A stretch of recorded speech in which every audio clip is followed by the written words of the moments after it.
Thank you so much, everybody, for coming. Apologies for the slight delay. We have some colleagues linking in remotely. We'll commence in 2 minutes, if that's fine. Thank you for your patience.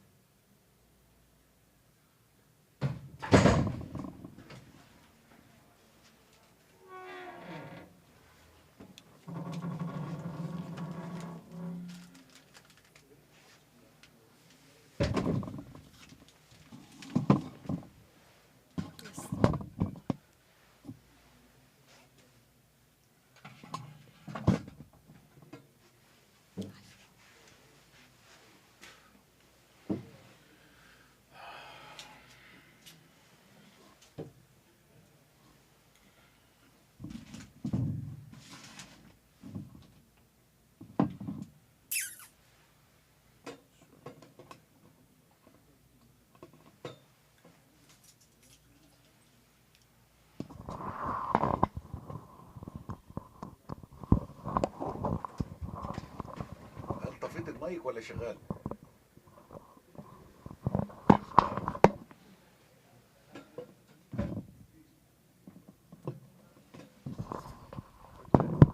Thank you so much for coming, everybody.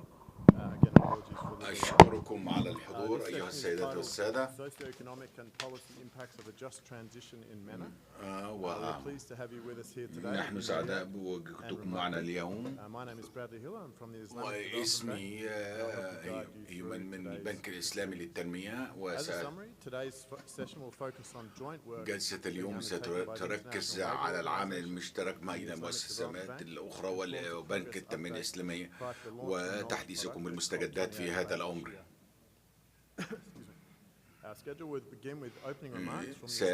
سأبدأ بملحوظة بتعليق من البنك الإسلامي بعد عرض من مؤشرات كامبريدج، وبعد ذلك سنفتح المجال للأسئلة بدون تأخير. دعوني أرحب بالسيد حسين قادري بمدير البنك التنمية الإسلامية. تفضل سيد حسين. Thank you very much, Brad. أشكرك يا أبو بيس بي أبو نيو. أنا سعيد بوجودكم هنا جميعا. أسعدني حضوركم جميعا.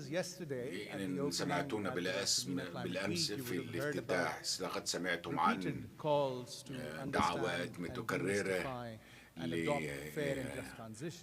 للانتقال العادل،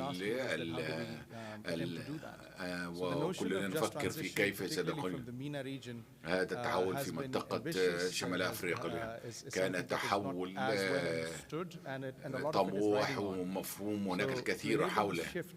لكي نمكن هذا التحول الكامل يجب أن نتعامل مع الجوانب التأثيرات على الجوانب المباشرة والغير مباشرة على العمل. ومن جانب البنوك متعددة المشاركات متعددة الجنسيات وكذلك، ويجب أن ننشر هذه المبادئ الانتقال العادل. ما هي هذه المبادئ وكيف ندعمها ونقوم؟ وهناك نحن في البنك الإسلامي نحن لدينا منهجية للتحول ونحن نشكر دعمكم على هذا الموضوع.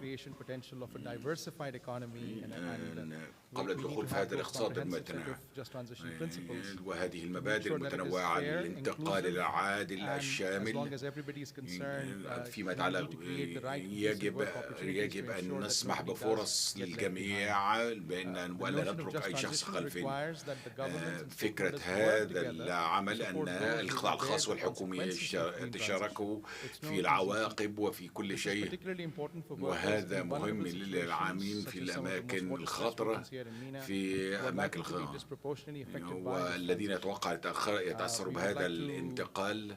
ونود منكم أن نشكر المتحدثين ونتطلع لهذه المناقشة والحوار الجيد. براد تفضل. أشكرك سيد.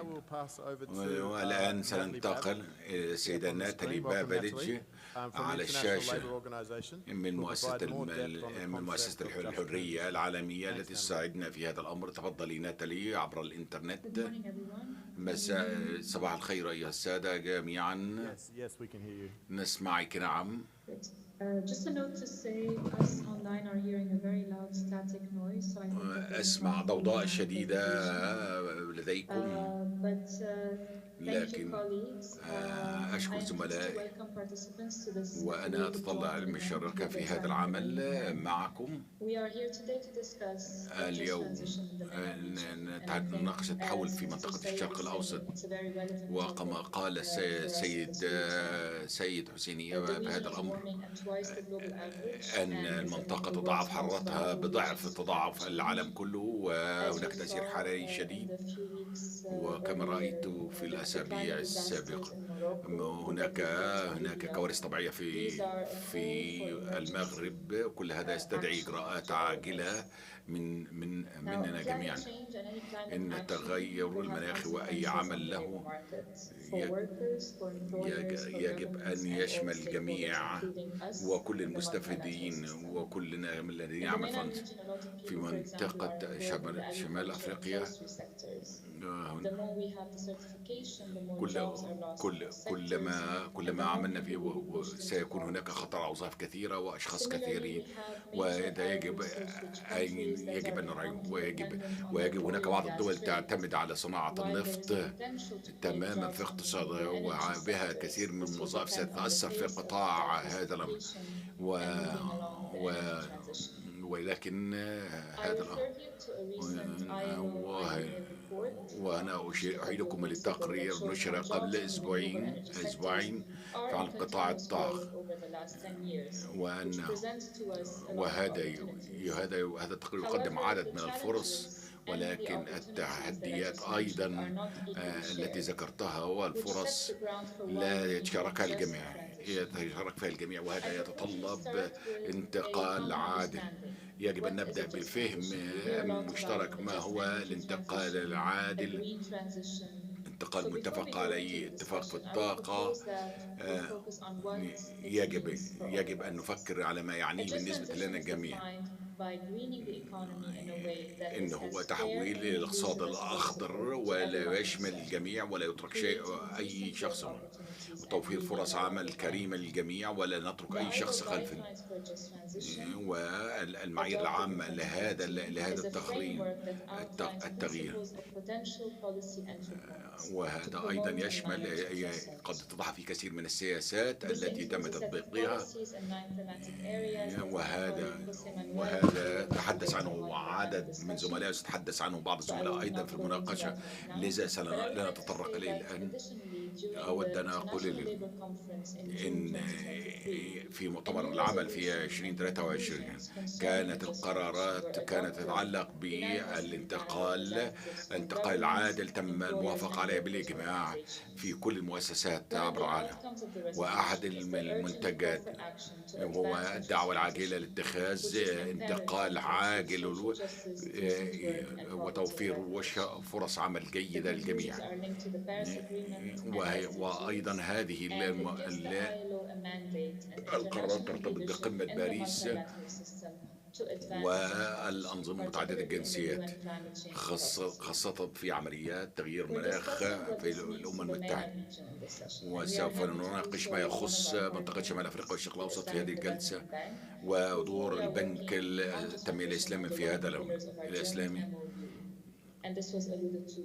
وهذا قد لمح إليه برادلي والسيد أحد الأشياء في هذا التحول. أيضا ترتبط بمؤتمر قمة 28 هذا العام، وهذا تأثير اقتصادي على الوظائف والسيناريوهات المختلفة للانتقال العادل للطاقة. وأود أن أقدم لكم ستانس من مؤسسة كامبريدج المؤشرات الاقتصادية. بدون تأخير الآن تفضل ستان.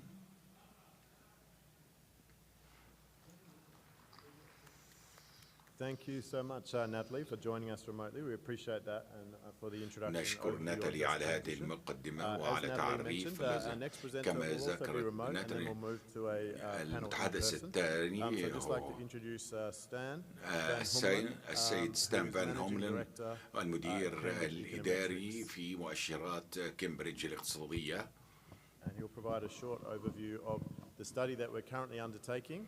وسأستعرض الدراسة التي يقوم بها والتي سيتم إطلاقها في مؤتمر 28 قبل 28 هذا العام.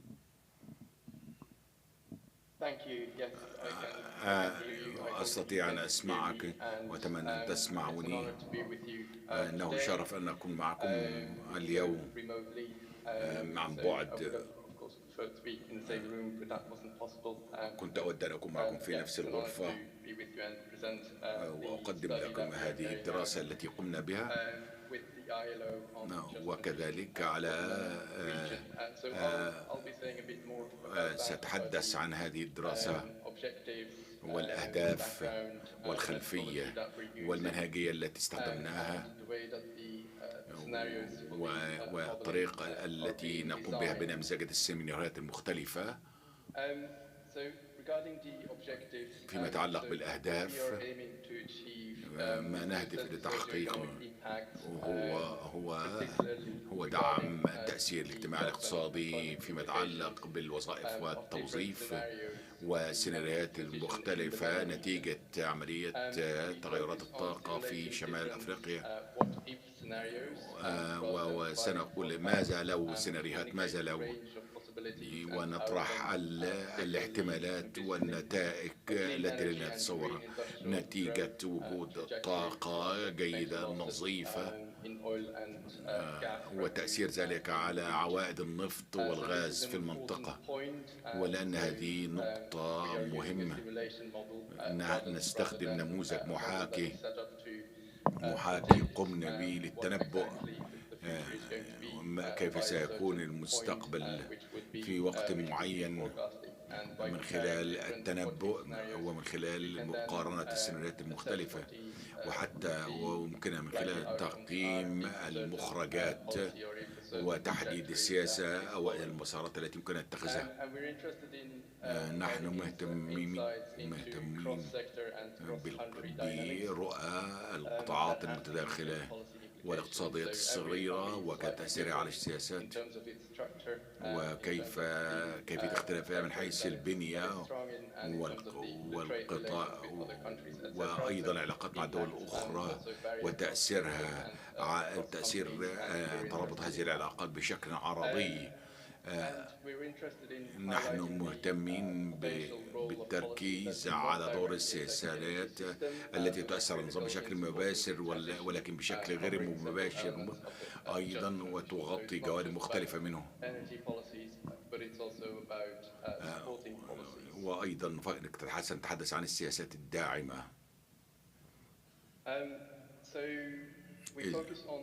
نركز على منطقة الشرق الأوسط ككل، تكون من 22 دولة في شمال أفريقيا والشرق الأوسط، ونقدم الرؤى للدول العربية والاقتصادات الكبرى في المنطقة، مصر، السعودية والإمارات والجزائر وليبيا. من حيث السيناريوهات وضعنا سياسات محتملة على مستويات، وقد اتخذنا منهجية على مستوى الدولة ومعلومات بناء على معلومات وبناء على مجموعات السياسات التي تستخدمها كل دولة. وقد وضعنا هذه السياسات في داخل هذا النموذج، وضعنا الأهداف وكذلك المشاريع التجريبية التي قمنا بها،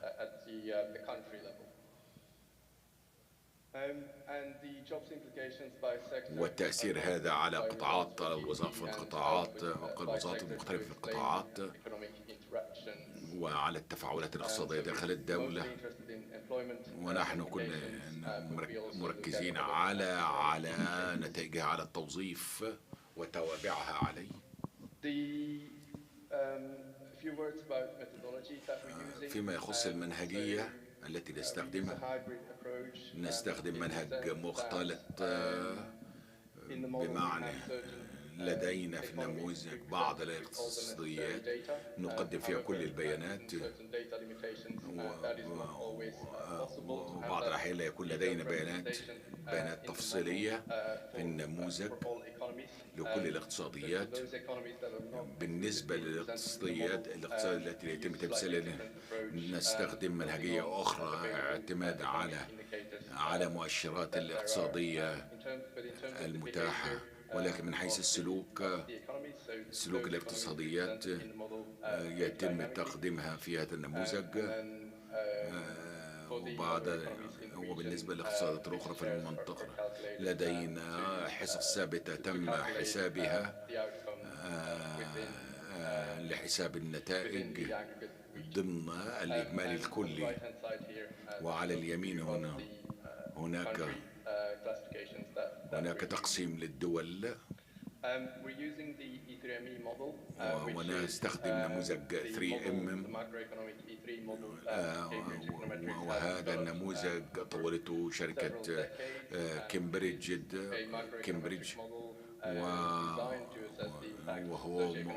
وهو مصمم لقياس التأثير الاقتصادي. Sorry, I'm seeing a few things move. Would that suggest that the slides were not coming through? Okay. Thanks. So yeah, I'll continue then. So the E3 model. نموذج E3 قامت به كامبريدج بعدد بالتعديلات عليه على مدار عقود، ولحساب تأثير تغيير المناخ على الاقتصاديات. وهو نموذج محاكي بحيث أن النتائج تحاكى ولا يتم تخليقها، وهي تبنى على علاقات تجريبية يتم تقديرها، وهي مبنية على نظام الحسابات العام. So they are making steady progress, and I believe that there is room to grow, but at the same time, these small steps can lead to a greater progress. You know, you articulate a really good picture in terms of the region identifying an opportunity space and beginning to seize it. Yes. And frankly, quite a diversified opportunity space. Dr. Emre, if I can turn to you, though, in building on this outlook, you know, the Atlantic Council has a perspective from Washington, D.C. of you know, what is the United States doing with its partners and allies to build out a inclusive energy system and energy transition. That's my center. You're at CAPSARC, you're a sister organization of ours, and I think you're looking very much from the similar lens of this region and how it builds on this. Obviously, there's work being done. What does the opportunity space now look like going forward? Sure. And I think in answering this question, thank you very much, Lee, Mohammed, and Landam. You really set the stage, at least the technical background and what's on the field. So let me just abstract it just a level up, because I think that's where we can do that, given your question. How can, you know, MENA can contribute to global value chains, and where we can really bring in a lot of value is not only supplying the technology or the ores over there, but also take some leadership with respect to business processes. And we have been doing that. We started with the circular carbon economy approach. And what we're doing is we're also investing a lot in the region to other companies around the region as well as around the world, and making sure that this, you know, circular approach really, you know, creates its impact throughout, you know, global value chains.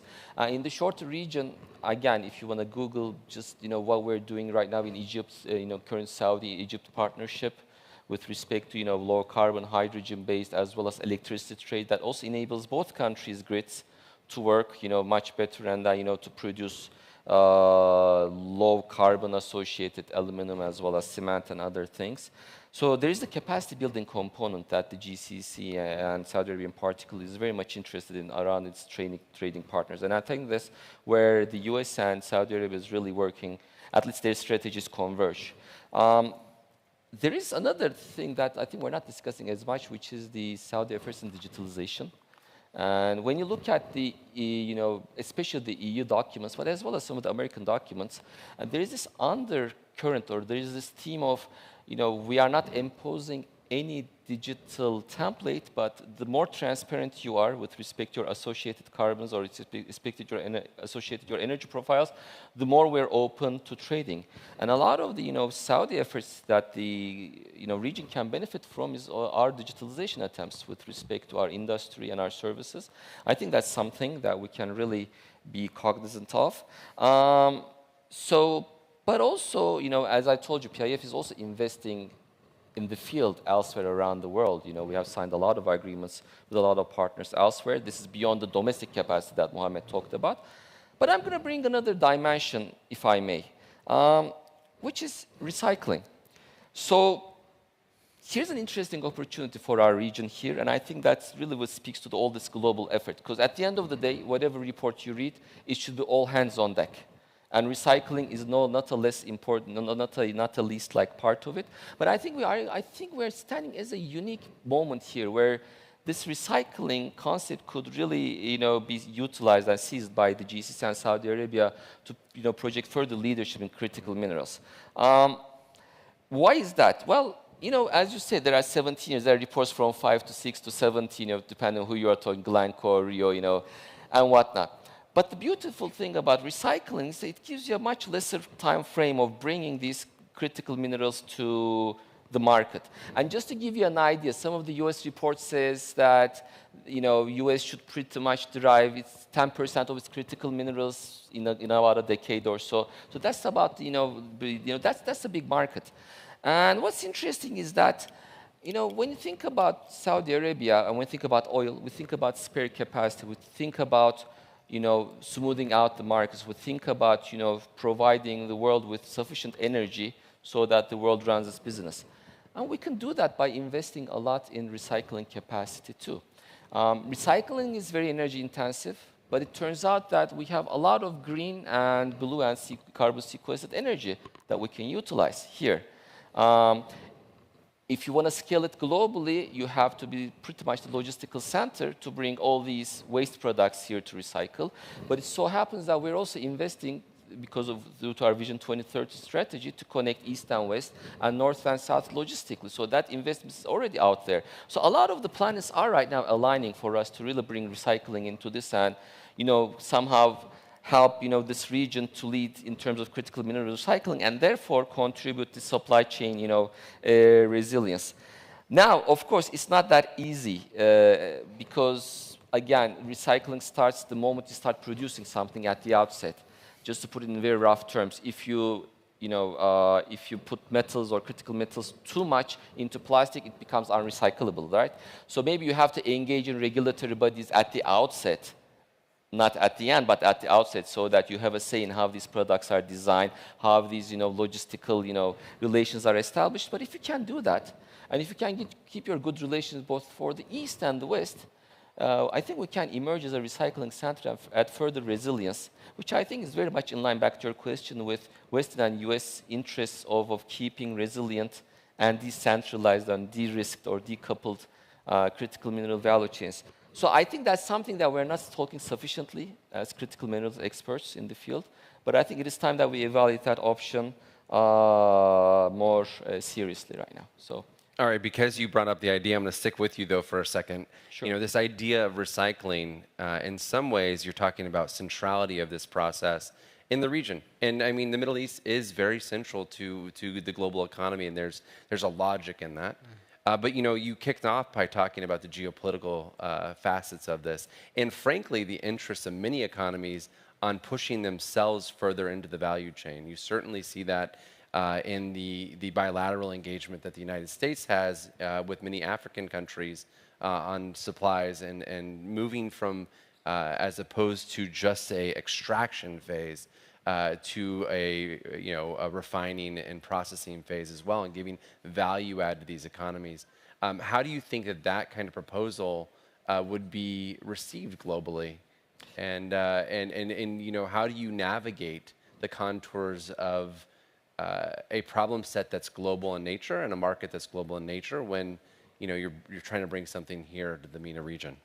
I think you are just identified a main important challenge. Let me revert back to one of the points when I said, we should, when think about geopolitics, we should think about also non-state actors. And one of them are businesses, companies. Some of the successes right now are successes because you don't hear about them.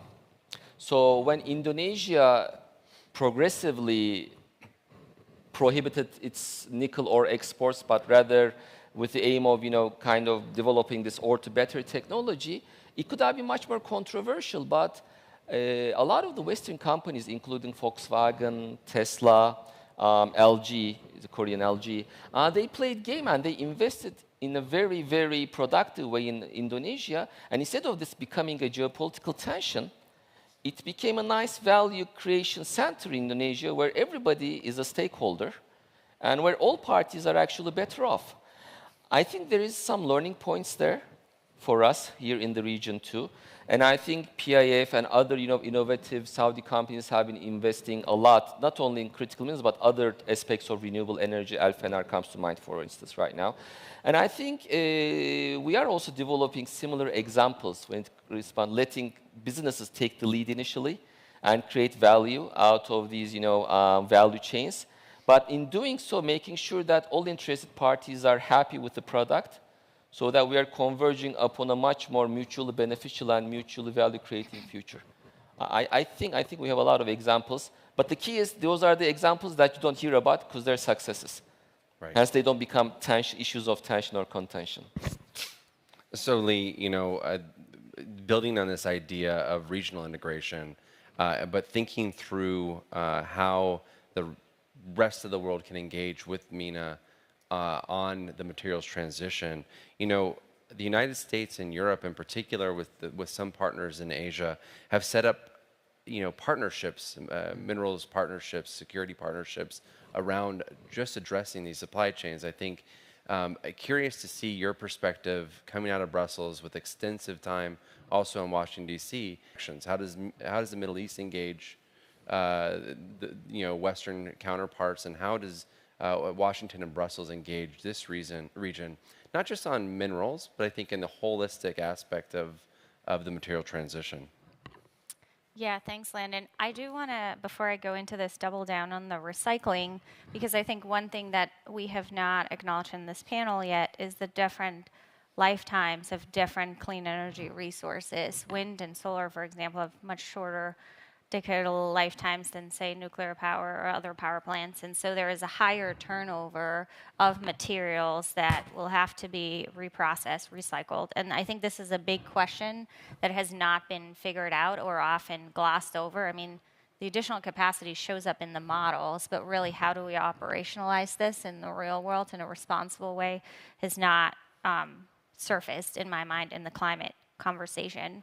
I think from a kind of engagement perspective, I think it's really, the future is really about mutually beneficial partnerships and making sure that we're actually homing into some of the competitive advantages. As I said earlier, there was this notion to move to industrial policy, but for some regions, like Europe, it's actually not feasible. You have limited space, you're the biggest energy importer in the world, you have limited ability to vastly build new clean energy infrastructure and manufacturing, and you also have actually limited capital, limited fiscal ability to maneuver, especially after the energy crisis last year and the pressure that governments came under to buy down the price of energy. And, as part of this, of course, Europe has struggled. Deindustrialization was a big question. So I think there's multiple ways here. On the one hand,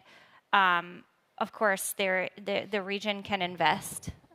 There's a lot of capital that is available, and the investments have happened, particularly in energy infrastructure, next generation clean tech, in Europe. The other piece is really, and I think this, remembering where we are here today, Saudi Arabia has, of course, laid out its vision for 2030. There have been strategic investments in supply chains globally, particularly for the first time in the global mining industry. There's a kind of flourishing of EV manufacturing. So these are all products that places like Europe will need, and might not be able to produce. And of course, there's abundant, cheap, and clean power here. There's space, again, there's capital. So I think it's really about creating flexible partnerships for the future. And what I think is important is really homing into long-term reliability as a partner, as we're moving, I think, away from an age that was mostly driven by multilateralism to one that will be more important in terms of bilateral partnerships and strategy. So ultimately, this all thematically drives to an aspect of how we actually build transparent, competitive, secure, and of course, sustainable supply chains. And I just want to take, pun intended here a little bit, a stock take of our progress. Thematically for MENA Climate Week is about the stock take. There's a big stock take that'll happen in COP28 in Dubai this December. It's a key component of the UNFCCC process. This is a figurative stock take. And I want to think about the progress we are making in building the capacity for this transition. I want to think about the stock take and the progress we are making in reducing emissions. And I want to take a stock take about our ability to unlock the required capital to enable this transition. So thinking about, I'm going to go to each of you and really dive into this, our capacity building, our emissions reduction, and investment flows to match it. I guess, Kiani, I'll start with you. What's your perspective in terms of how we're measuring up to the expectation that is being set, the vision that's being set out for this energy transition? Yes, so thank you very much again. So for me, I think, especially coming from UAE, and I understand their energy transition or energy ambitions more than any other country here. So they are actually quite proactive. So they moved their energy transition target to 2045, and I was at EDIPEC last week as well. So. And I saw how aggressively and ambitiously they're moving towards a decarbonization agenda as well. So of course it differs from country to country again. But if we see at a whole level, I think specific countries are moving very progressively, and some other countries are perhaps not moving at the same pace. But they are, like I mentioned before, they are steadily moving. So they are implementing processes, they are implementing CCUS, green hydrogen, and other energy carbon emission technologies that would help them to reach energy transition goals as well. So not all countries have been very transparent in their energy transition goals, but at the same time, they are making progressive steps. And of course, a lot of these are driven from internal but externally driven as well. So from my perspective, there is steady growth, but again, there would need to come more from other countries as well. And do you see a corresponding aspect of the financial capital meeting these outlooks, these long-term outlooks? So financial, so in terms of, they are getting a lot of, or inputting a lot of financial as well. So right now, of course, with the oil price being at a high, so they have more capital that they can invest. But again, another benefit of having this decarbonization is that they can have access to cheap debt as well. So that helps them. So now a lot of financial institutions are not lending to especially crude oil or projects like that. So if you have a decarbonization project, you get at I believe 80 to 90 BPS less access to capital as well. So that again helps them to get access to financing as well. So I see that they would not have a problem to, if they are really sincere and they're looking forward to, they would get a lot of capital. And as I said, I have been in this industry now, I see that there's a lot of interest from foreign companies as well. So they are now actually coming. So there's more a pull factor that they want to come in, as you mentioned, that this region has a lot to offer as well. So unlike Europe, and using the competitive advantages of this region, they can benefit as well. So it will be collective benefit for all the partners involved. All right, since I asked all three of you the same question, I'm just going to go down the line this time. And Lee, you know, I think Kiani talks about long-term ambition and some of the access to the financial resources. Maybe you can build on the general capacity building. I know that the human capital element's really important here as well. Yeah, happy to. I also want to just add one thing to our discussion before, right? This region, I think there's a lot of attractive opportunity for hydrogen production. There's been new multi-country visions, like the India, Middle East Economic Corridor to Europe has been laid out, right? I think there is some really interesting long-term visions of how new kind of infrastructure can enable and connect the region with its partners. And I also just want to say that obviously the region was an incredible partner to Europe during the energy crisis, just as the United States was. But I do want to say, you framed up the question about the stock take, so that's really what was intriguing me, because we're here. And I do want to say that, right, I think it's time for us to really confront some of the hard questions around the energy transition. First of all, I think the other day we were conducting an exercise with my colleagues. Okay, what is the world going to look in 2024? We don't know what's going to happen, what the weather will be like in Europe, so that's a big question mark for global fuel demand. We are expecting higher than ever consumption of fossil fuels. We're expecting higher than ever emissions. There's high interest rates, limited fiscal ability in some countries, and there's also a discourse on climate often that is disconnected from energy security and economic security needs, right? So I think these are some of the big questions going in as we're meeting again in the region in just, I think, under 50 days to really discuss how are we going to make progress between now and climate goals and net zero. That being said, I think there has been, as often in the West as a result of industrial policy, but also in India and other places, a lot of project announcements. So as you said, there's a lot of business appetite for manufacturing, for next generation technology deployment, but it really depends on what we're talking about, right? So solar and wind have made incredible progress, but when we're thinking steel or aluminum, for example, we have pilot projects or at-scale demonstration projects, but we're not at the scale that we need to be, and the lead times are quite long, and there's a lot of unsolved questions. So I do want to go in with kind of when we're taking stock, I do want to say there are a lot of unresolved questions, and we need to be cautious and we need to be realistic about how we're going to face these questions in a world that is obviously changing at a really, really fast pace.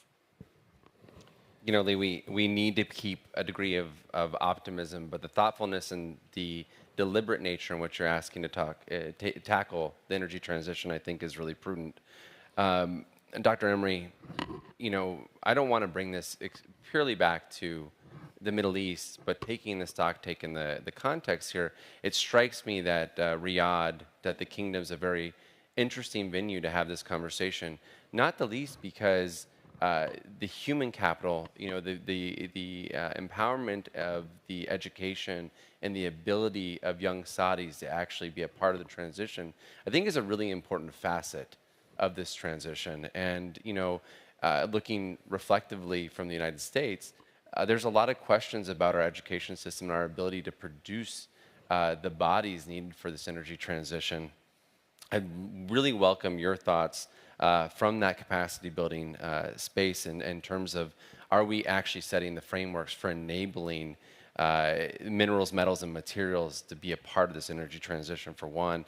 And then two, are we educating people in the right way to make sure that they're thinking about the emissions component along with the security pieces that both you and Lee have now really honed in on?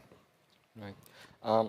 So I hear actually two interrelated questions. One is like a stock taking relating to emissions, and the other one is critical minerals. Let me stick to the second one for the time being.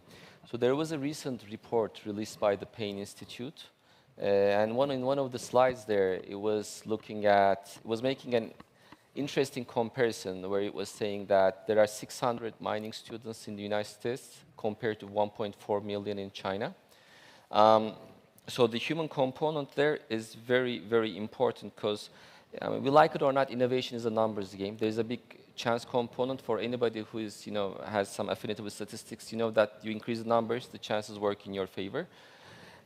Now, in the Saudi context and the GCC context, one of the advantages we have is not that we're not only developing new talent, but we can also pivot our existing talent. I think we're overlooking that, and that's one of the problems with stock taking and categorization. You make a 1 and a 1 and a 2 and 2, but you miss the 1.5s in between. So this country has a very versatile workforce that has a big oil and gas tradition to it, but that eventually reflects into all aspects of CCUS, green energy, grid management, and then eventually mining processing, control, advanced forms of control. So labor is an extremely important part of it, and I think that's a emphasized success story that's more yet to become visible even so in the upcoming years. There's a cultural component, as it sounds as a little kumbaya, but I really think I treasure that. The moment you land in Riyadh, from the first sceneries that you see, you really get that priming, like the subconscious priming of getting ready for a low carbon future. It goes in all the digital arts, it goes in all the liveries that you see all around. And I think that really reflects into the everyday discourse, in the media, in everyday arts that people are producing. That may sound a little bit lofty to you, but it really makes a big difference, because when it's time to innovate and to really see things from a different perspective, it's this new generation that'll tell us, you've been doing it wrong the whole time, this is the way to go. So I just want to highlight that human component of that we often miss, stock taking. And with respect to more like capacity and emissions, the data is out there. Maybe I don't want to recite all this available data, but I think with the circular carbon economy approach, I think we have shown how reusing, not only capturing, but also reusing carbon can really work to everybody's advantage. But one of the fundamental differences that this region, and I think Saudi Arabia, really highlights when it comes to stock taking is that this should be a win-win solution. Mostly technologically agnostic. It's about reducing emissions. It's not favoring a technology per se, but it's also creating win-win situation across different countries, but across different players within each country. So if I may revert back to America's very famous public policy scholar, Theodore Lowy, in 1960, he said something very interesting. Those who suffered through political science are now smiling. He said, sometimes the win is to divide $1 million issue to millions of dollars of issues of nickels and dimes. I think that's what this region has been doing. Instead of making this big $1 million emissions redistributive issue, you're either for it or against it, I think we have started developing an understanding where we divide it into millions of nickel and dime issues, and where we started scoring wins over and over again. And that also made the global elite evolve and really start speaking to each other. And I think that's another approach to global stock taking that we tend to oversee when we look from the West, that this region is producing. So these hydrogen and ammonia shipments to Japan, this India, Saudi talks, a lot of the things that Mazar and others are doing, over in the Emirates, and a lot of other things that are coming about. I think this enlarging the pie rather than dividing a fixed one is a key point that this region has produced to the debate, has contributed to the debate. So I'll just let it there. We're coming quickly to an end here of the time that we have to cover this topic. I did want to provide you an opportunity, Emre, to talk about digitalization and digital integration.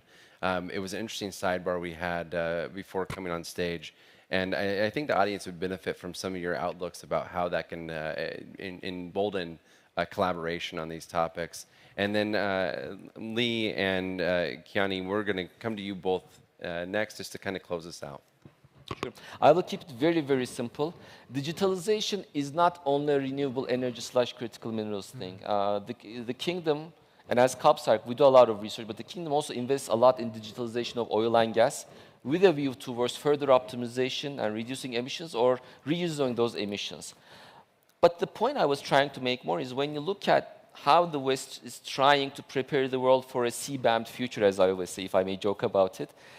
Currently, the documents are saying we are not imposing a system, we're ready to play ball as long as everybody's transparent and, and products are traceable or carbon is traceable. We're willing to build a regime together. And the kingdom has been investing a lot in digital infrastructure, from state services to every aspect of industry that you can think of. So there's a lot of joint grounds there. There's a lot of mutual benefits there that can really go forth. I think the dialogue has started, and I think as think tankers, as policy pundits or policymakers, I think this is time for us to support that event, support that initiative. That's what I'm going to cut. But if you want to go into details, it's out or then Google, Saudi Arabia's efforts on digitalization, and I will go into detail here. But Lee, 20 seconds. Yeah, well, thanks for having me on the panel. Thanks to all of you for joining us. I think I just want to close out with a few things, right, that I find exciting about this region that I think the West can learn and should be inspired by. Its excellency in project execution and planning. Infrastructure planning will become really, really important, and thinking through what is the demand going to be like in 2050 and kind of working backwards from there. What kind of inputs and products and minerals, mining, metals, everything you need. I think that would be an exercise that would be well served rather than just looking at kind of scenarios that go into the future. And then, human capital. I think there's a lot of educational exchange with the West already, so I think this is something that we should definitely build on in the future and further leverage for the global energy transition. So thanks for everyone for this great conversation. Yes, and for me as well, so thank you everyone who was here. It was a very delight to have the following speakers with me, and I do, as I've said, that although this region is making steady progress, I do believe that they have the will and the leadership to reach the energy transition targets. This MENA Climate Week, again, is a reflection of the efforts that they're putting. We have the COP28 coming as well, so that would be another great initiative that is being done by this region, and the leading countries in this region are actually making a concerted effort to make sure that they are decarbonizing their operation, and it's just not a marketing tool that they can push. And being in this region and inside for a decade now, I've seen the progress that they're making. So I do have very high hopes and believe that they would reach their targets. Well, thank you all for a vibrant conversation. I think we understand that we're on the cusp of a really transformative time with a new energy system. And Lee, you said it well, with many trade-offs, with incredible new inputs. And I think collaboratively we talked about that having vulnerabilities too that benefit from global collaboration and this region's leadership. So thank you very much. If we can join the audience in just thanking our panelists here. Thank you very much.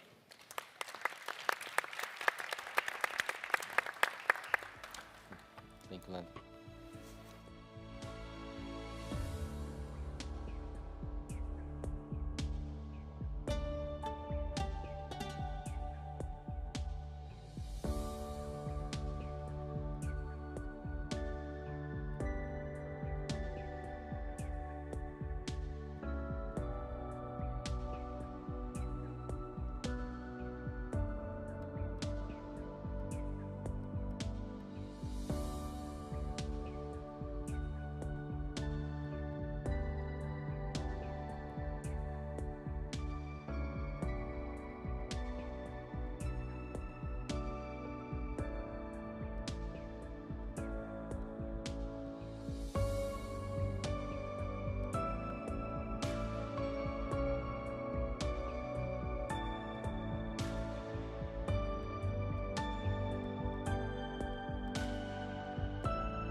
We should switch to the 2 photos. As soon as I'm at the podium, 2 photos.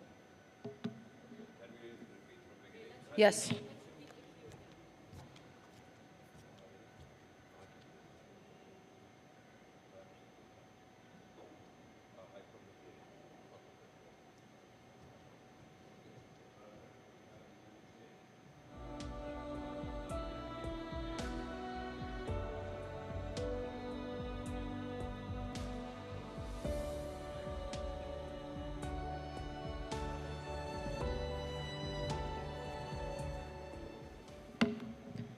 Assalamu alaikum wa rahmatullahi wa barakatuh. Good evening, Your Royal Highness, Your Excellencies, distinguished guests, and media. My name is Najlas Deri, and I am your MC for this evening. Before we get started, allow me to introduce to you our unique setup for today.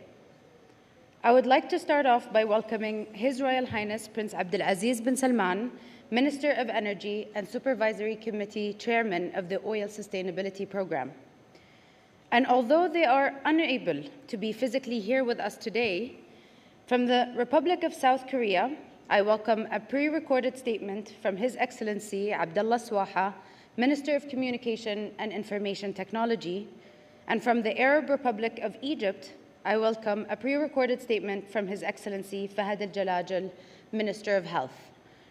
I am also pleased to welcome on stage His Excellency Engineer Haytham Al-Ohali, Vice Minister at the Ministry of Communication and Information Technology, and His Excellency Engineer Abdulaziz Rmeh, Vice Minister of Planning and Development at the Ministry of Health.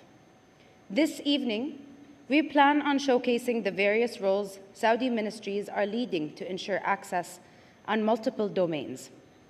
They are ambitious, attainable, and will provide solutions to global challenges. And with that, allow me to welcome opening remarks from His Royal Highness Prince Abdulaziz bin Salman.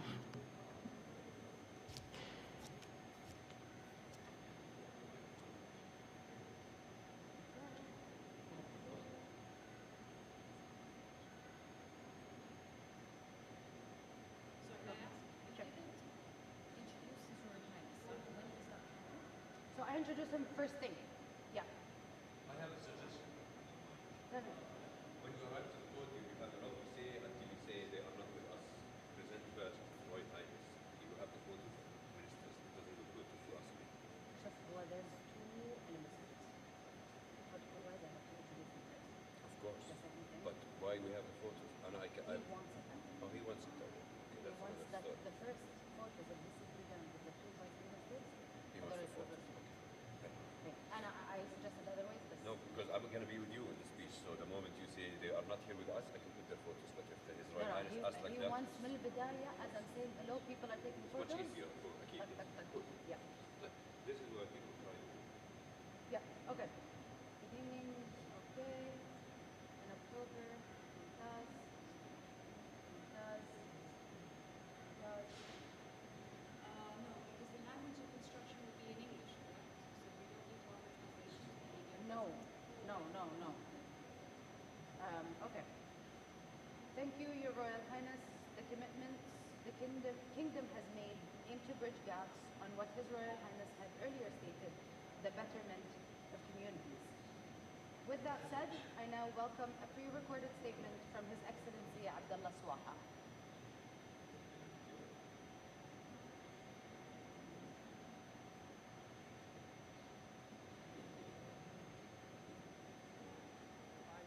Your Excellencies, esteemed guests of the MENA Climate Week, greetings from the city of Kyoto, where I'm attending the Internet Governance Forum.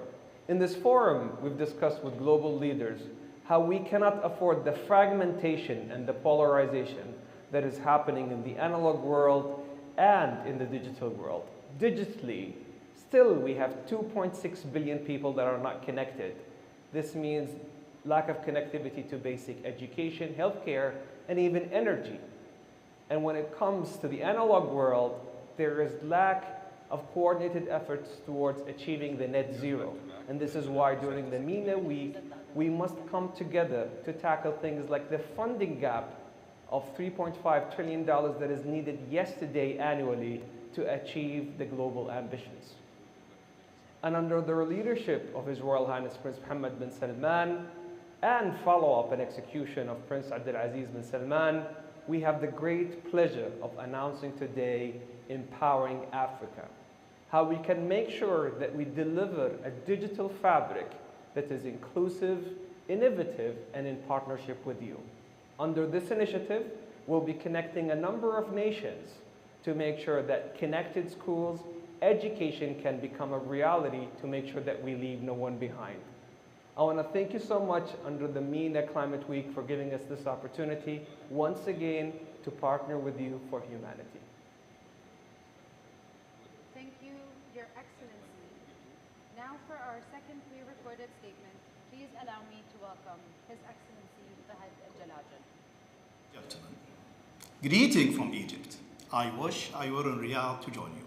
During this impactful Global Climate Change Week, the Ministry of Health proudly participate in Empowering Africa initiative, led by the Oil Sustainability Program under the guidance of His Royal Highness, the Minister of Energy, Prince Abdulaziz bin Salman. It is imperative to address climate change and create positive impact on global public health as it affects half of the world's population. By taking proactive measures, we can make difference by saving 1 in 4 lives.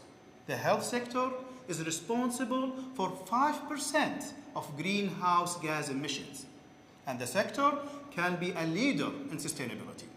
We have already embraced innovative and sustainable virtual services like Sahha Hospital, which will transform health service delivery and reduce carbon footprint.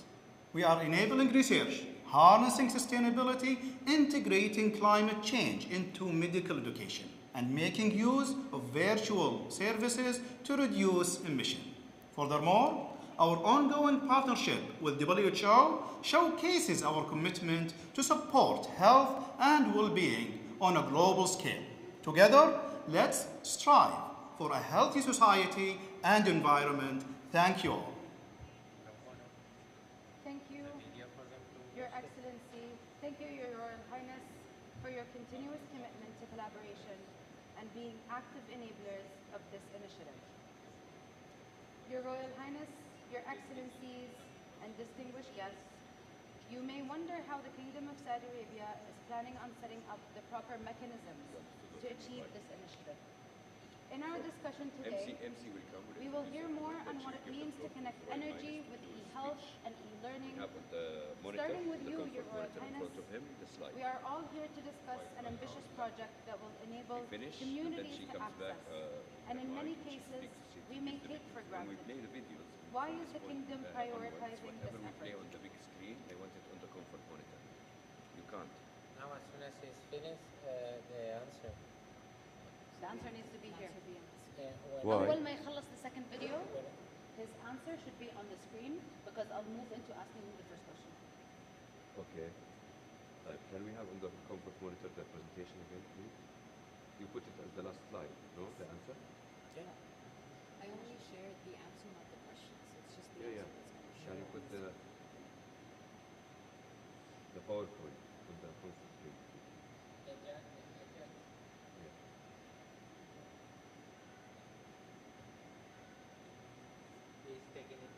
Okay. Okay, so he goes. This is the answer? Yes. It's one slide. You made it 2 PowerPoint? 2 different things. You want it? Can we have it in one? Yeah, that's my question. Can we have it as one? Put this slide at the end of the first. Okay. Can you? One. Okay, but I need to understand why we can't have the video on the comfort monitor.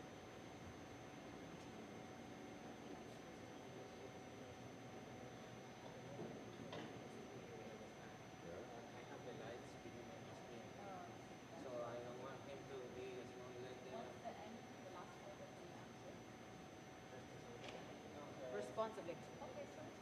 Yeah. No, yeah.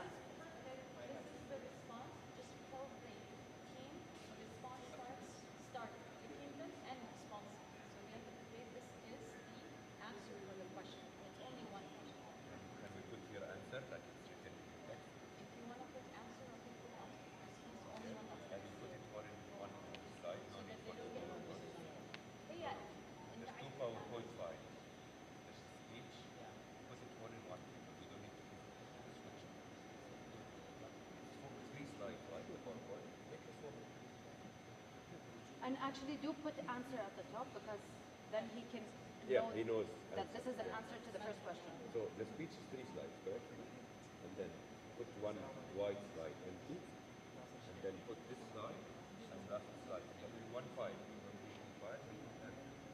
Thank you.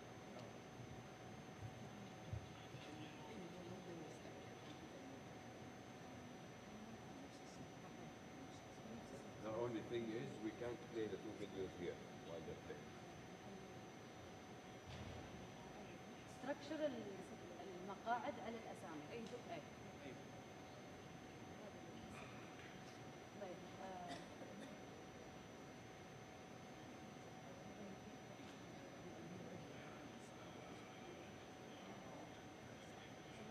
Is there a restroom here?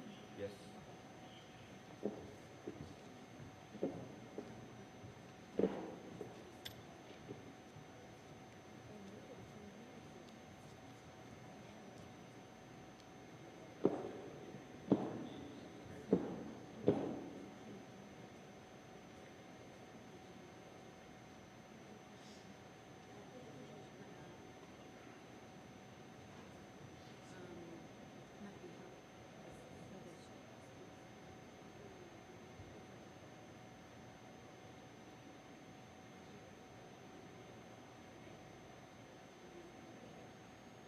No, but maybe just do it one last time with Sarah, and then I'll be back.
Why is the answer on the speech itself in the other one?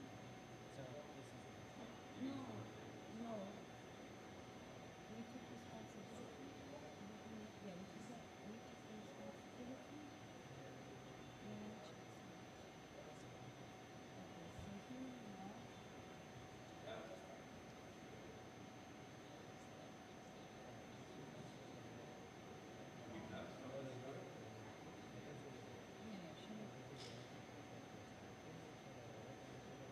Your Royal Highnesses, your Ladies and gentlemen, Only one. But we want to just put answer here and not put this one.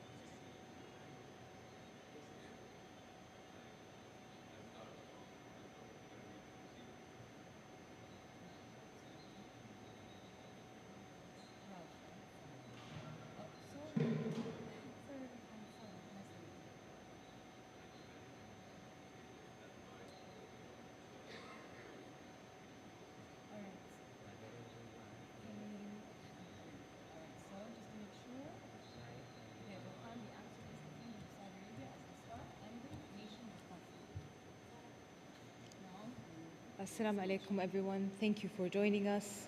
The MC will be at the podium. She will start her welcoming speech.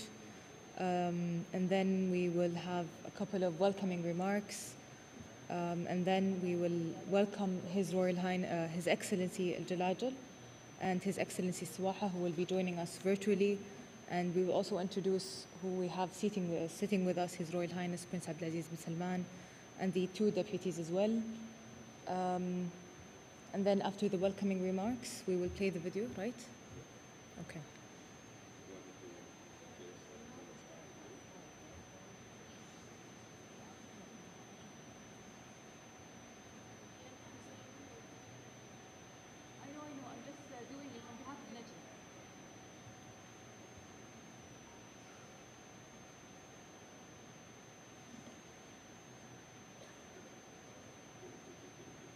I already did. خلاص, we're starting with His Excellency Abdullah Swaha, who is joining us from South Korea.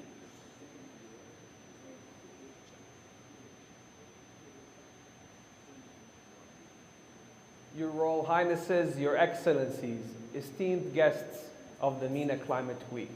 Greetings from the city of Kyoto, where I'm attending the Internet Governance Forum. In this forum, we've discussed with global leaders how we cannot afford the fragmentation and the polarization that is happening in the analog world and in the digital world. Digitally, still we have 2.6 billion people that are not connected. This means lack of connectivity to basic education, healthcare, and even energy. And when it comes to the analog world, there is lack of coordinated efforts towards achieving the net zero. And this is why during the MENA week, we must come together to tackle things like the funding gap of $3.5 trillion that is needed yesterday annually to achieve the global ambitions. And under the leadership of His Royal Highness Prince Mohammed bin Salman and follow-up and execution of Prince Abdulaziz bin Salman, we have the great pleasure of announcing today Empowering Africa, how we can make sure that we deliver a digital fabric that is inclusive, innovative, and in partnership with you. Under this initiative, we'll be connecting a number of nations to make sure that connected schools, education can become a reality to make sure that we leave no one behind. I want to thank you so much under the MENA Climate Week for giving us this opportunity once again to partner with you for humanity.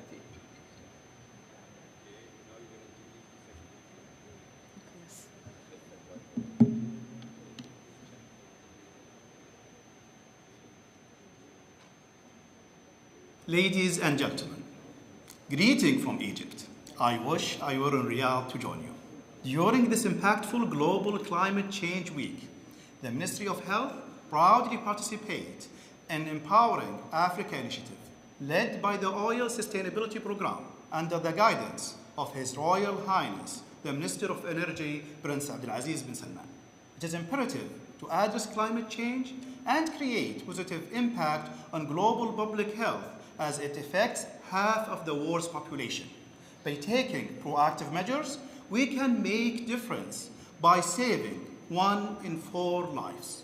The health sector is responsible for 5% of greenhouse gas emissions, and the sector can be a leader in sustainability.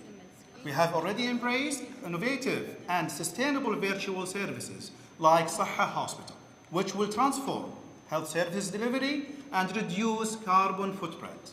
We are enabling research, harnessing sustainability, integrating climate change into medical education, and making use of virtual services to reduce emission. Furthermore, our ongoing partnership with WHO showcases our commitment to support health and well-being on a global scale. Together, let's strive for a healthy society and environment. Thank you all.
later on we need to take. خلاص اظبط عليك.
Yes, yes, I saw. I saw. Check it.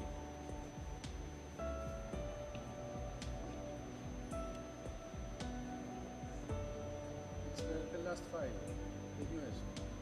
Why is it not working?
Ladies and gentlemen, we will begin very shortly. Thank you for your patience.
Assalamu alaikum wa rahmatullahi wa barakatuh.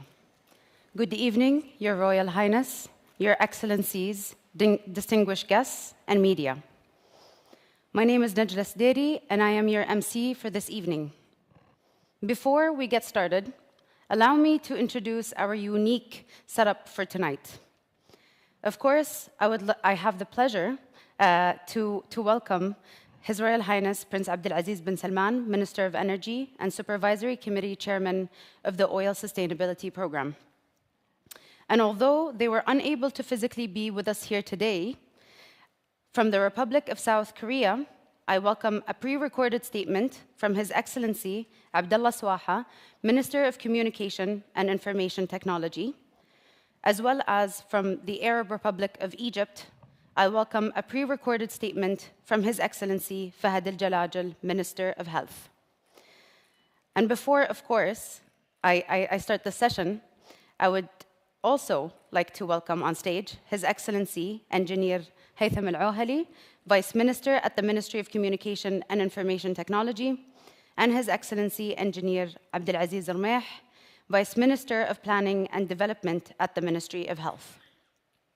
This evening, we plan on showcasing the various roles Saudi ministries are leading to ensure access on multiple domains. They are ambitious, attainable, and will provide solutions to global challenges. And with that, allow me to welcome opening remarks from His Royal Highness Prince Abdulaziz bin Salman.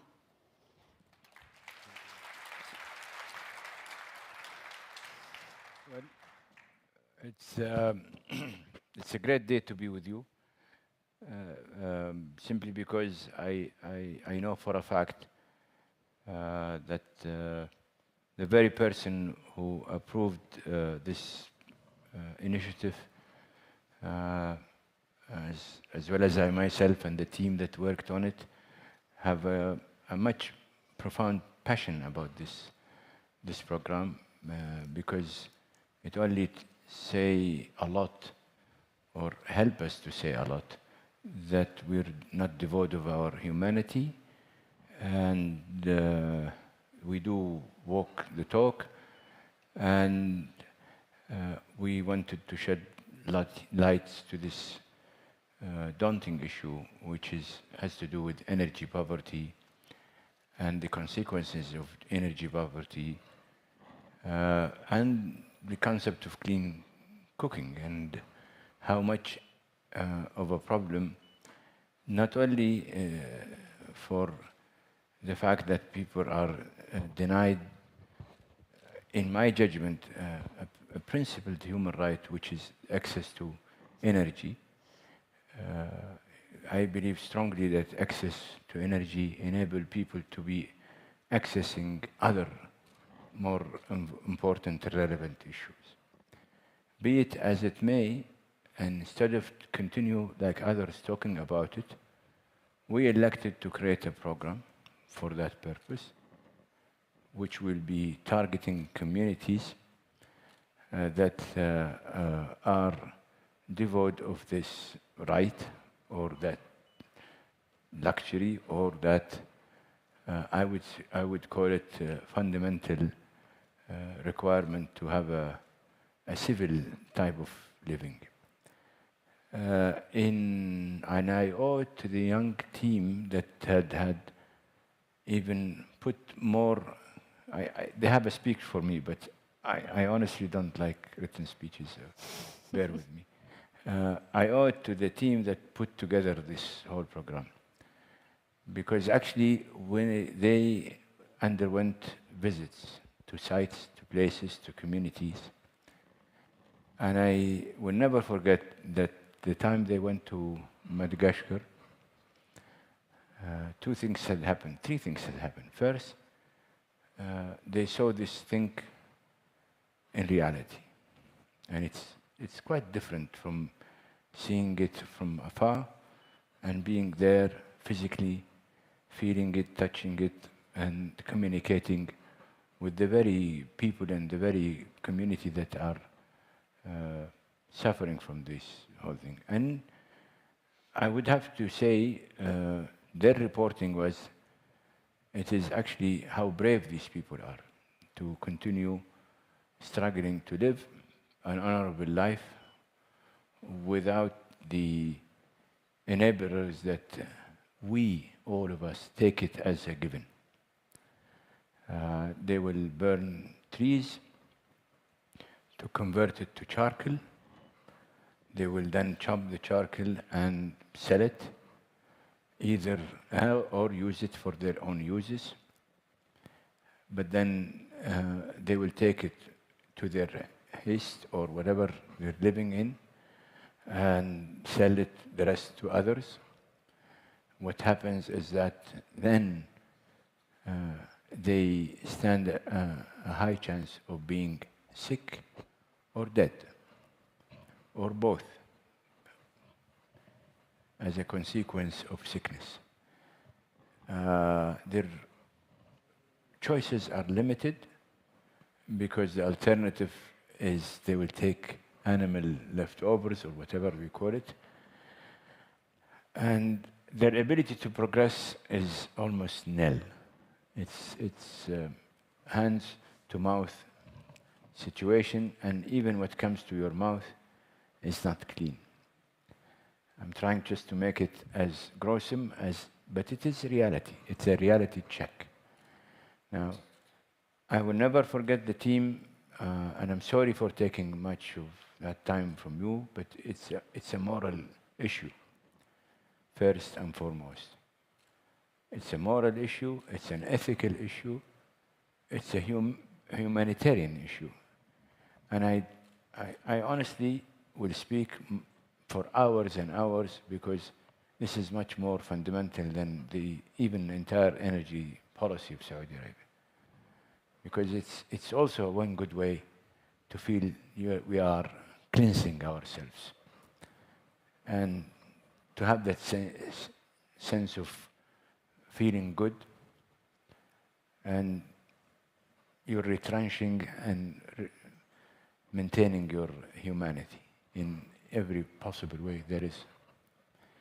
So the young ladies and young men that went there, and by the way, they almost lost their lives because the government there were kind enough to furnish a helicopter, but for some reason there was a problem in that helicopter. Luckily, they were able to land in a football pitch. But that was not the thing that made them emotional. What made them more emotional is the sense of helplessness, that if they could not get this program up and running, they will continue with that image that they saw and the people that they talked to. It will be lingering in their minds, and it will be difficult for them to continue without being attentive, at least to do the right thing and to take it up the ladder and ensure that people get the same, if not the same picture, if not the same emotional attachment to it, at least the mammoth, if I may call it, tragedy that is happening in a day-to-day basis, and nobody's really directing attention to it as much as what people should. Especially if we know the number that I think it's by now, which is a guesstimate, 2.2 billion people. Correct. And there is another total number of 600-700 that has to do with even energy poverty altogether. 2.2 is, I don't know, a third of those who are living in planet Earth. And it becomes even more of a calling when you, with the team that we have, and they will spend some time with you, if you know what it takes to get this huge number, be it at cost or training or whatever, to move them from this status that they are into to a better status, up in the so-called economic ladder, and the kind of enablements that with this program, if we can enlarge it and make it bigger, and if everybody can congregate that this is probably the biggest and most fundamental problem, and there is a payback for it also, which is avoiding emissions, and which is also protecting sinks. So you get to be rewarded twice, more than twice actually. You remedy the lackings of over 2.2 billion people. You save forestry and therefore sinks, and you ensure that these people will not have to go through the severe medical situation that they go through, or the loss of their beloved, simply because they don't have the means for energy access. Now, we want to take this even further, and this is the beauty of what we do as Saudi government. Approaching each other, working with each other, not working in silo as a government, enabled us as 3 ministers to talk over this issue. And then I had the Minister of Telecommunication. I asked him, I said, can we work out, because we want to do it now here in Saudi Arabia, that is, we connect electricity with telecommunication. This is something we will do through STC and Dawiyat, which is a company that SEC owns. And then the discussion went, can we go for e-learning or e-education? And then the idea moved in the medical care, and then also we can do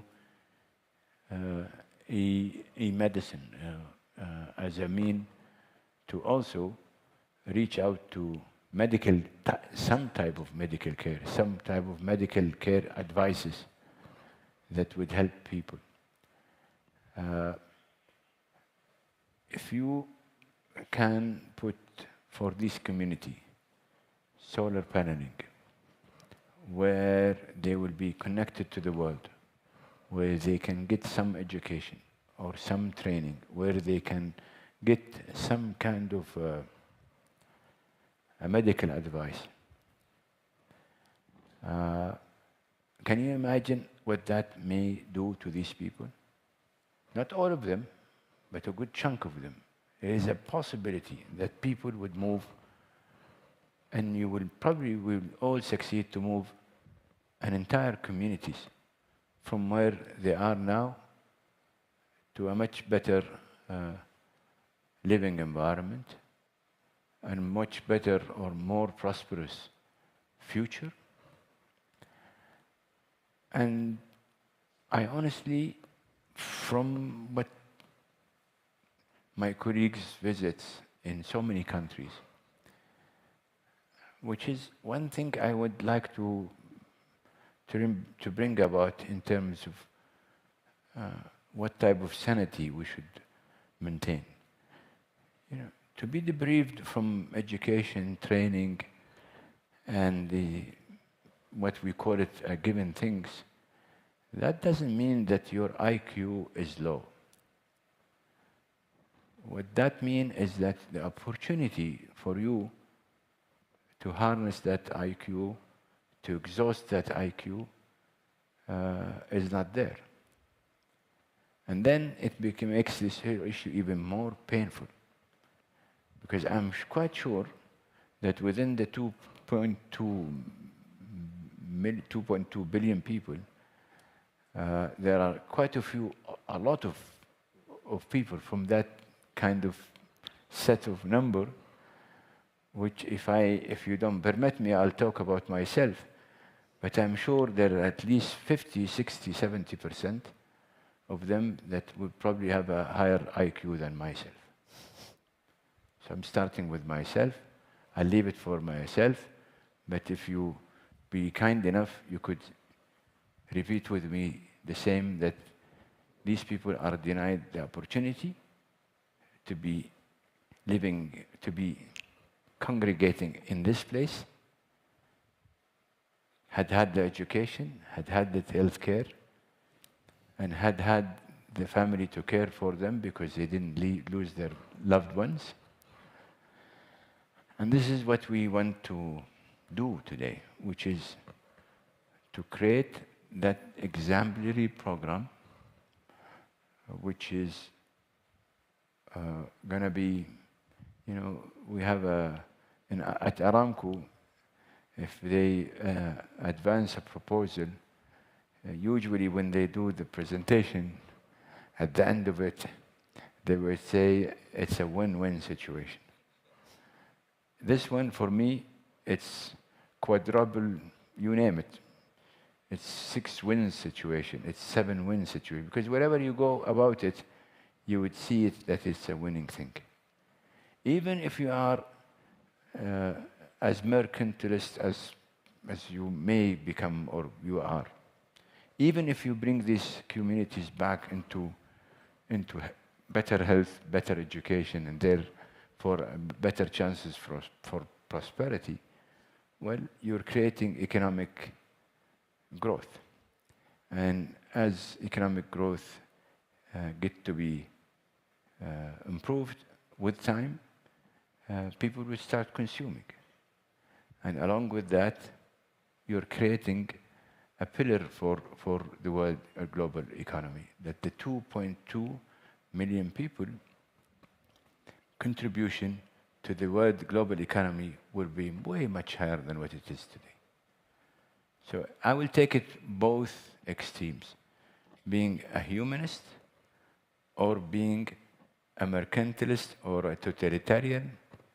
It just works. I'm sorry for taking much of your time. We will do it our way. And we shall prove it to the world. And we will make sure that the hypocrisy that people are living need to be checked. Thank you. Thank you. Thank you, Your Royal Highness. And I hate to disappoint you with the speeches too. No, not at all. I do believe that the sentiments His Royal Highness had really provided to you today just showcases a glimpse of what we are able to do alone, but also together. And empowering Africa aims and will provide clean energy, connectivity, e-health, e-learning to communities in Africa. And what I would also like to welcome you all to see alongside of me is a pre-recorded statement from His Excellency Abdullah Swaha. Royal Highnesses, Your Excellencies, esteemed guests of the MENA Climate Week. Greetings from the city of Kyoto, where I'm attending the Internet Governance Forum.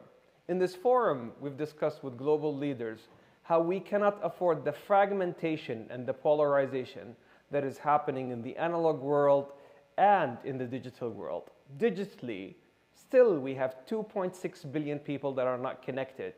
This means lack of connectivity to basic education, healthcare, and even energy. And when it comes to the analog world, there is lack of coordinated efforts towards achieving the net zero. And this is why during the MENA week, we must come together to tackle things like the funding gap of $3.5 trillion that is needed yesterday annually to achieve the global ambitions. And under the leadership of His Royal Highness Prince Mohammed bin Salman and follow-up and execution of Prince Abdulaziz bin Salman, we have the great pleasure of announcing today Empowering Africa, how we can make sure that we deliver a digital fabric that is inclusive, innovative, and in partnership with you. Under this initiative, we'll be connecting a number of nations to make sure that connected schools, education can become a reality to make sure that we leave no one behind. I want to thank you so much under the MENA Climate Week for giving us this opportunity once again to partner with you for humanity. Thank you. Thank you, Your Excellency. Now, for our second pre-recorded statement, please allow me to welcome His Excellency Fahad Al-Jalajal. Ladies and gentlemen, Greeting from Egypt. I wish I were in Riyadh to join you. During this impactful Global Climate Change Week, the Ministry of Health proudly participate in Empowering Africa initiative, led by the Oil Sustainability Program under the guidance of His Royal Highness, the Minister of Energy, Prince Abdulaziz bin Salman. It is imperative to address climate change and create positive impact on global public health as it affects half of the world's population. By taking proactive measures, we can make difference by saving 1 in 4 lives. The health sector is responsible for 5% of greenhouse gas emissions, and the sector can be a leader in sustainability. We have already embraced innovative and sustainable virtual services like Sahha Hospital, which will transform health service delivery and reduce carbon footprint. We are enabling research, harnessing sustainability, integrating climate change into medical education, and making use of virtual services to reduce emission. Furthermore, our ongoing partnership with WHO showcases our commitment to support health and well-being on a global scale. Together, let's strive for a healthy society and environment. Thank you all.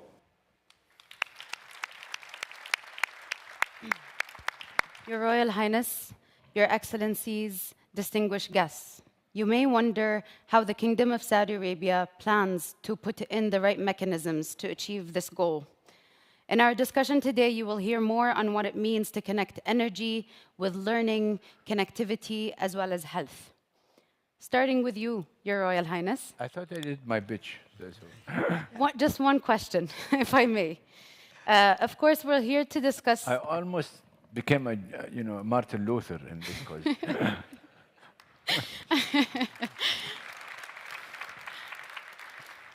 we are here to discuss... That speech I've got a dream, which is a dream, but the dream do become the reality, With the will of the people, dream do come as a reality, one way or another.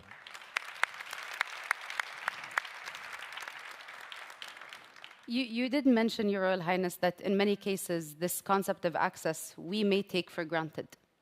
And you did answer parts of this question, but I think to open up really the space to my follow-up questions to their excellencies, why is this truly a priority for the kingdom? Well, because of all of the above. That's why His Royal Highness the Crown Prince had this Middle East initiative. And that's why fundamentally our philosophy of how to attend to climate change is, and this is hopefully, while we are still progressing with this week, we want to continue demonstrating that our philosophy is a philosophy of all of the above, congregating around the circular carbon economy. Again, circular carbon economy is not a fantasy. It's a tool that makes you focus and ask yourself, how am I going to deliver with the 4 R's in mind?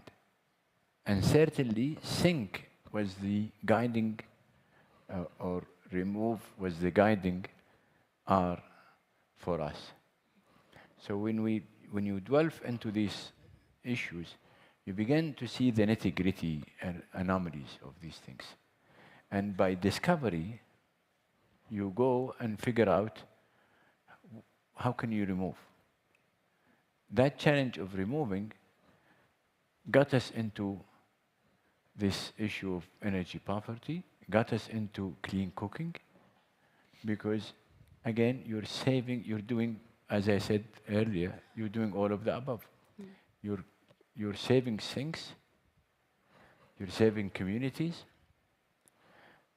and you're providing people with the potential for growth and prosperity, which, as I said, the mercantilists would say, it will bring equally economic growth.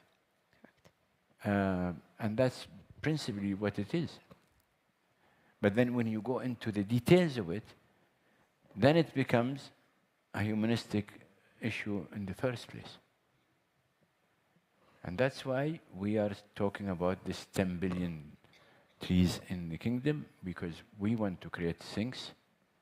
So this is what the message that I would like to keep it with everybody. Judge us, measure us on how much we will deliver in the 4 hours, which in the final analysis would lead us to reduce our own emissions to a level that would make us go. And again, we have been honest about it. Why did we say 2060? Because we're not sure that we could deliver before that time. Is it our ambition? Do we want to delay our achievement of net zero by 2060? No. My personal preference, if we could do it in 2040, we would do it. 2045, we would love to do it. 2050. But again, this is the kind of people that you're dealing with. You know, we don't want to make a commitment that we cannot deliver. I would refer people to what I said in Calgary when I said, for all officials, every single morning they have to look to their faces in the mirror and ask themselves the question, are we honest or not? We are trying to be, and when we believe that we are honest when saying we can achieve it in 2060 or earlier. And that's why in Paris Agreement we've agreed with everybody that we have a baseline, and that baseline will determine, depending on how we can progress with our economic diversity, how much impact oil and would be impacted with so many of the things in the future. But primarily, if we can succeed in diversifying our economy and attend to these issues in methodological way, consistent way, and determined way, we stand to achieve even this whole thing and create the technologies and move people to clean oil and clean products, and succeed in carbon sequestration and air capture and all of the above. Methane reduction is our game. I want to put it as a challenge. Check our numbers vis-a-vis the breachers that breach us every day and night on importance of reducing methane.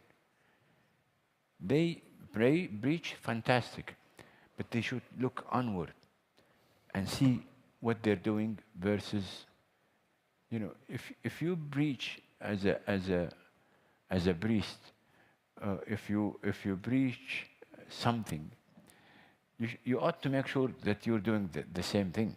Mm-hmm. But to breach something and you don't do it, and you ask people to do it, is kind of funny thing. Okay? Thank you, Your Royal Highness. And I do believe, Your Royal Highness, you kind of set up the right platform also for us to connect this bridge between energy, but also with e-learning, connectivity, as well as e-health. And if you allow me, Your Excellency Al-Ohali, what is the role that you believe digital connectivity is bringing to equality and achieving SDGs? Let me borrow from His Royal Highness's opening speech where he said equal opportunity. I think probably the internet and education are the greatest equalizers in life. And the importance of connectivity or digital connectivity, it allows you access to technology. And technology is important because it's a real driver for economical and social transformation and change. It does that because of the scale, it does that because of the efficiencies that it creates. And we've seen that throughout the technological journey in modern history. So from the introduction of the PC to cloud to e-commerce to the platforms that we deal with, Uber and Netflix and what have you, they all have substantial economical and social impact. And now Today, we're on a dawn of a new era where AI is coming to the scene. And a lot of people predict that the productivity gains from AI alone is going to contribute $14 trillion to the global economy. This productivity gain is what's important for us to achieve our sustainability goals, our SDGs. Out of the 169 sustainability goals, 50% of them are being challenged, are late to achieve their 2030 goals. And with these type of productivities, we can go back on track. The ITU published a study, whereas digital can fast-track 70% of the SDGs back to their 2030 targets. So that's one side. The other side, like His Excellency the Minister opened in his recorded speech, 2.6 billion people are... Be it car, be it train, be it airplane trip. So we, as His Royal Highness mentioned, we walked the talk here in Saudi. So we do have nowadays a great, I would say, and a success story as adoption when it comes to digital. Now, healthcare is part of this digital journey. If we go back a few years by our memory, we will realize the effectiveness of using digital health during the pandemic. So Saudi Arabia was ranked #2 globally in managing the pandemic, and majority contributes to the use of digital health by managing the pandemic. So digital health or e-health contributes heavily to global challenges and also global objectives set by SDGs and Vision 2030. So from one aspect related to communicable diseases, public health issues, and also from other aspects related to equity of care and also access to care. Nowadays in Saudi, any individual can access healthcare, quality healthcare service, regardless of the physical location he or she lives in. So physical location does not act as a showstopper for getting a quality healthcare services. This is actually done by leveraging digital health technology. So equity of care, access to care is one of those Vision 2030 objectives served and progressed very well by the utilization of digital health. We are privileged in Saudi Arabia with a robust digital infrastructure, and thanks to our colleagues in MCIT with the, I would say, the great progress we have seen in the past years by developing this robust digital infrastructure. And we would love to see the other 2.5 billion mentioned by His Excellency the Minister of the MCIT. We hope to have those also have the same privilege, because we do believe the robust infrastructure is a fundamental step toward having additional services on top of it. And this is what we are having nowadays in Saudi. We do believe that harnessing digital health capabilities will unlock and even will build a brighter future where access to care is more equitable, accessible, and effective for all. Thank you, Your Excellency, and I think you open up the stage for my final question to both of you, actually. In your opinion, how is the Kingdom playing a role in bridging digital divide in general and for this collaboration, and more specifically for the African region? And I'll start with you, Your Excellency. I think, if you just look 6 years ago, as we started our Vision 2030, the digital divide in Saudi Arabia was, we had 1% broadband penetration in rural and remote areas, 1%. Today, 6 years later, that number is 84%. So, we managed to close our own digital divide. As a nation, we went from 83% to 98% broadband penetration. So we, as His Royal Highness said, we walk the talk. We know how to do it. And it was a great opportunity for us to take that learning outside. The investments we've done in our digital infrastructure whether it be broadband, whether it's be data centers, whether it's be international connectivity, it's all geared not only to serve Saudi Arabia, but serve the greater region that we live in. 2.5 billion people live within 2.5 milliseconds of Saudi Arabia from a digital perspective. That's a massive population that can be served from Saudi Arabia.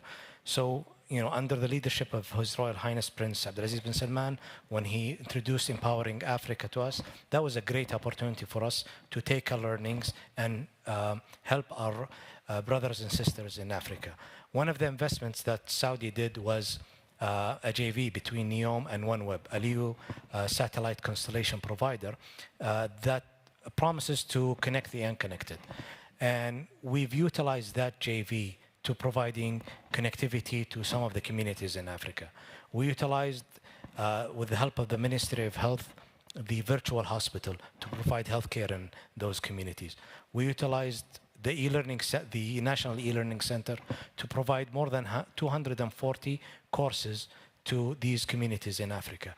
We used a local NGO to provide 300 refurbished computers so that they can utilize these computers not only for education, not only for healthcare, but also for commerce, for work, etc. So we've been there. We know how to do it. We collaborated as one body of Saudi Arabia to help deliver it, inshallah. Thank you so much. Your Excellency Rmeh. We launched the virtual Saha Virtual Hospital, and I think it was mentioned by His Excellency Minister of Health, almost 2 years back.